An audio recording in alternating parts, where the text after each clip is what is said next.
Numeral 2. La conciencia. La conciencia es jueza y legisladora, pero la voluntad no gobierna el reino de almas humanas por sí solas. Es cierto que la voluntad ejerce el poder ejecutivo, ya que es solo por la volición que estamos capacitados para hacer, pero hay un poder superior detrás, cuyo mandato la voluntad no hace más que expresar. En la cámara interior se halla la conciencia, quien ejerce la autoridad suprema. La conciencia es quien dicta la ley y pronuncia el debes hacer y el no debes hacer, sobre los cuales la voluntad actúa. También la conciencia es el juez ante el cual se convoca al alma infractora. Y el veredicto de la conciencia cuando dice, tú eres tal hombre, es inapelable. Lo soy, lo debo, lo puedo, lo haré. He aquí los peldaños de las escaleras de San Agustín, por la que nos elevamos sobre peldaños rocosos, desde nuestro ser inerte a cosas más sublimes. Lo soy. Tenemos el poder de conocernos a nosotros mismos. Lo debo. Tenemos un juez moral en nuestro interior, al que nos sentimos sometidos, y quien señala nuestro deber y nos exige nuestros deberes. Lo puedo. Somos conscientes del poder para hacer lo que percibimos que debemos hacer. Lo haré. Nos decidimos a ejercer ese poder con la volición, que es el mismo un paso hacia la ejecución de lo que haremos. Es una hermosa y perfecta cadena, y causa admiración cómo es que el error sea siquiera posible para la persona cuando está tan exquisitamente constituida para hacer el bien. Pero no me corresponde hablar aquí de los dolorosos misterios del pecado y de la tentación. Veréis que es por la posibilidad de ruina y pérdida que se ciernen sobre toda vida humana, por lo que insisto a los padres en ese deber de salvar a sus hijos por los medios que están en sus manos. Tal vez no sea excesivo decir que 99 de cada 100 vidas perdidas se deben a padres que no se esforzaron en librarles de la pereza, de los apetitos sexuales, de la obstinación, ni en fortalecerles con hábitos de una buena vida.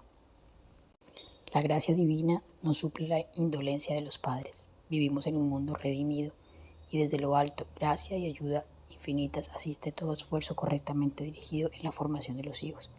Pero no veo muchos motivos para esperar que la gracia divina intervenga como sustituto de todas las capacidades que decimos no utilizar o que son mal dirigidas. En el mundo físico no esperamos que los milagros compensen nuestra negligencia en el uso de aquellos medios a nuestro alcance. Por ejemplo, tanto una extremidad deforme como un cuerpo raquítico son algo que el niño sufre por culpa de sus padres y permanecen con él durante toda la vida. No importa por cuántas otras cosas puedan estar agradecidos a Dios. Asimismo ocurre con la voluntad débil, los malos hábitos, la conciencia sin instrucción, que muchos hombres cristianos acarrean durante toda la vida porque sus padres fallaron en el deber que tenían hacia sus hijos, quienes no han tenido suficiente fuerza en sí mismos para suplir la omisión de los primeros. La conciencia no es una guía infalible.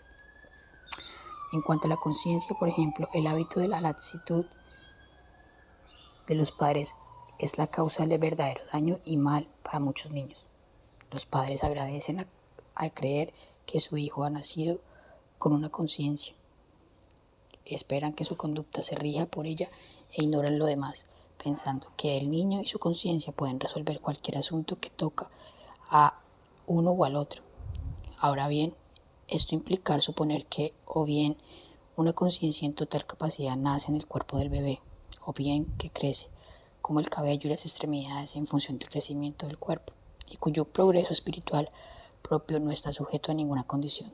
En otras palabras, es suponer que la conciencia es una guía infalible, un engaño al cual la gente se aferra a pesar del sentido común y de la experiencia diaria que proporcionan las cosas mal dirigidas que los hombres hacen por motivos de conciencia.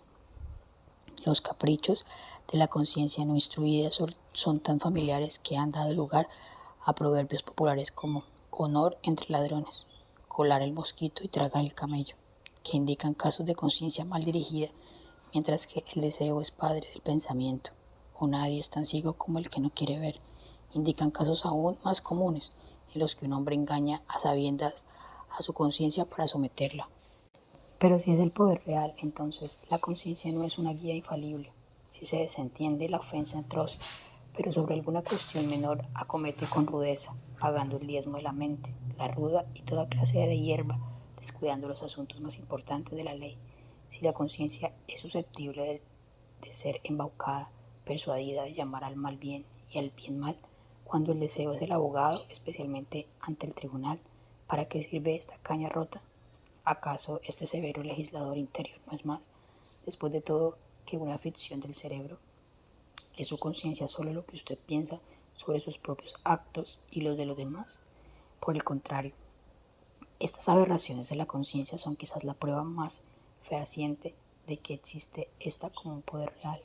Como bien ha dicho Adam Smith, la suprema autoridad de la conciencia se siente y se reconoce tácitamente tanto los peores de los hombres como los mejores, pues incluso aquellos que se han desprendido de toda hipocresía con el mundo se esfuerzan por ocultar de sí mismos el verdadero carácter que poseen.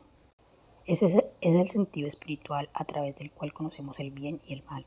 Lo que la conciencia es, hasta qué punto procede de los sentimientos o de la razón, cuán independiente es de ambos, son todas preguntas complejas que no es necesario resolver para efectos prácticos.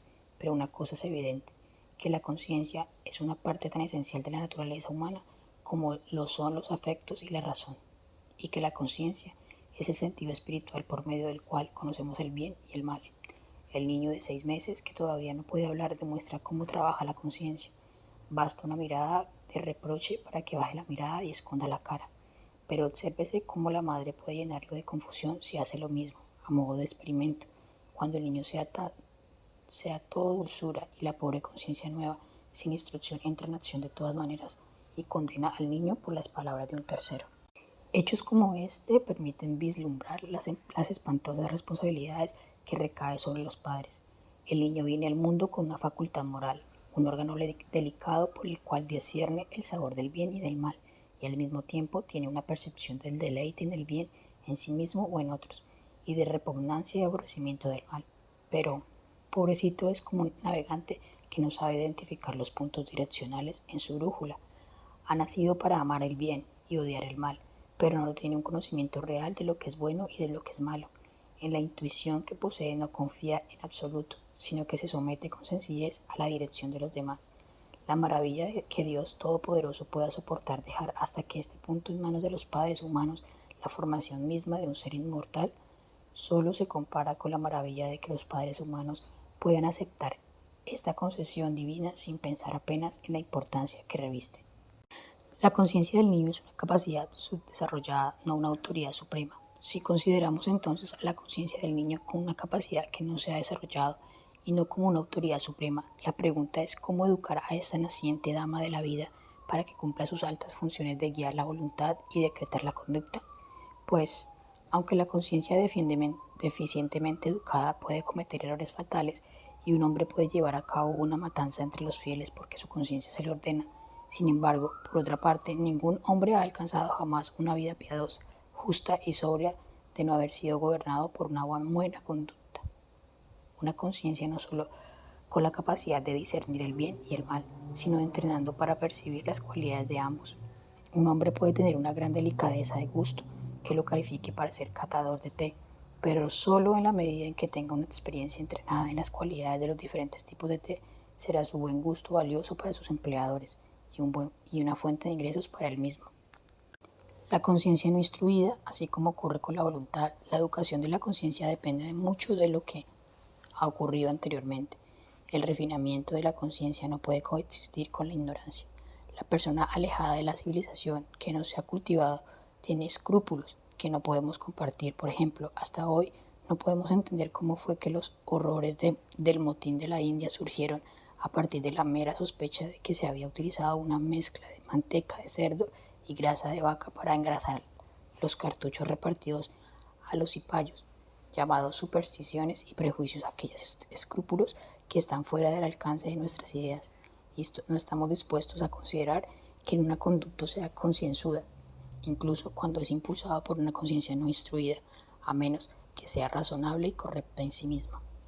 Los procesos implícitos en una decisión concienzuda, por lo tanto, es evidente que antes de que la conciencia esté en condiciones de pronunciar su veredicto sobre los hechos de un caso determinado, la razón cultivada debe revisar los pros y los contras. El juicio practicado debe equilibrarlos, decidiendo cuáles tienen mayor peso. La atención debe hacer que todas las facultades de la mente influyan en la cuestión. Los hábitos de la acción correcta deben arrastrar los sentimientos, deben hacer que la acción correcta parezca más fácil y más agradable. Mientras tanto, el deseo clama vigorosamente, pero la conciencia, el juez imparcial, debidamente informado en pleno tribunal de los méritos en caso, decide por el derecho, la voluntad ejecutada, el veredicto de la conciencia. Sobre los veredictos de la conciencia está el hombre consciente, de cuyas acciones y opiniones se puede estar seguro de antemano. Y entonces, ¿qué es lo que ocurre con estos elaborados procedimientos? Esa es justamente la ventaja de una conciencia instruida, respaldada por una inteligencia entrenada. El juez está siempre en su puesto, el abogado siempre donde debe estar. La conciencia instruida casi siempre está en lo correcto. Aquí, en efecto, un motivo sustancial para la formación integral de la inteligencia del niño. Él quiere el más sublime cultivo que se le pueda dar, respaldado por hábitos cuidadosamente formados, al fin de que pueda tener una conciencia siempre alerta, apoyada por todo el poder de la mente. Y tal conciencia es la flor misma de una vida noble. La conciencia instruida puede pretender ser, si no infalible, al menos casi siempre correcta. Por lo general, no está madura hasta que el hombre es maduro. Los jóvenes, por sus rectos y serios que sean, son propensos a equivocarse, principalmente porque fijan su atención demasiado en algún deber, en alguna teoría de la vida, a expensas de muchas otras cosas. La buena conciencia de un niño, pero incluso el niño con su conciencia y sus facultades crecientes, es capaz de decir no, no puedo, no sería correcto, sí lo haré porque es correcto. Y una vez que es capaz de dar cualquiera de estas respuestas a las peticiones de que le asaltan, el niño es capaz de vivir. En cuanto a lo demás, el desarrollo de la conciencia y lo que podría llamarse ajuste seguirá el ritmo de su crecimiento intelectual, pero admitiendo que una gran cantidad de diversas disciplinas es imprescindible para el florecimiento final de una buena conciencia, que se debe hacer a modo de entrenamiento de las conciencias mismas, avivando el gusto espiritual para que las más ínfimas sospechas de maldad se detecten y se rechacen.